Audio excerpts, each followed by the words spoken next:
एवमुक्त ऋषिकेशः गुडाकेशन भारत सेनेयरु भयो धर्मे स्थापत्या रथोत्तम भीष्मद्रोण प्रमुखतः सर्वेषांच मही रक्षिताम् उवाच पार्थ पश्चैतानं समवेतान कुरुनीति।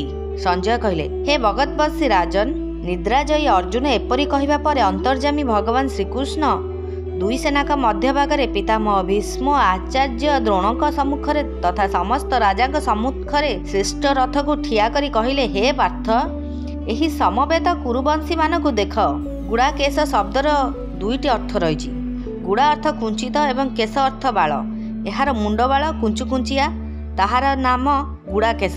गुड़ाका अर्थ निद्रा और स्वामी की ईश कहती। यही निद्रार स्वामी अर्थात निद्रा जीवा और न जीवारे जे स्वतंत्र ताकू गुड़ाकेश कहती। अर्जुनकर बाल कुंचित होइथिबारु एवं तांकर निद्रा उपरे आधिपत्य थिबारु तांकू गुड़ाकेश कुहा जायछि। एवं मुक्तः ए निद्रा बा आलस्य जनित सुखर और विषय भोगर दास न होई केवल भगवानकर दास बा भक्त होई रहंती।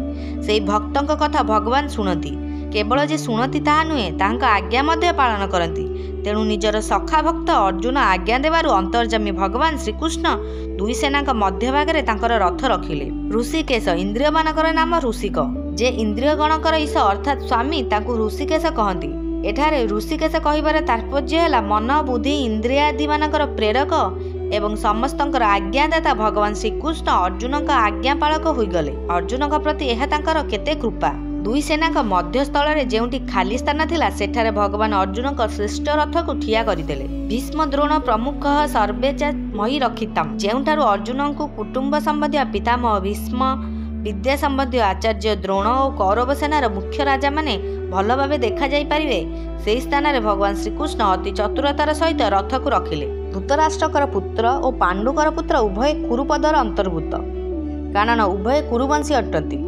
युद्ध पाई एकत्र होइथिले एही कुरुवंशी मानकु देख कहिबार तात्पर्य है कुरुवंशी मानकु देखि अर्जुन का हृदय रे एही भाव जात हेउ जे आमे समस्ते एक, ए पक्षर होइथांतु बा से पक्षर होइथांतु, भल होइथांतु बा मंद होइथांतु, सदाचारी होइथांतु बा दुराचारी होइथांतु, समस्ते तो आमर कुटुंब।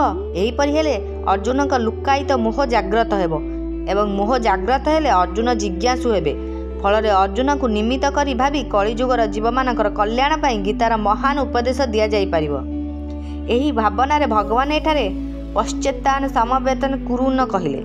भगवान एठारे पश्चातान धात्रा राष्ट्रान समानीति मध्य कहि परिथांते, किंतु एपरि कहिथिले अर्जुन का हृदय रे युद्ध करिवार उत्साह आसी जाइथांता।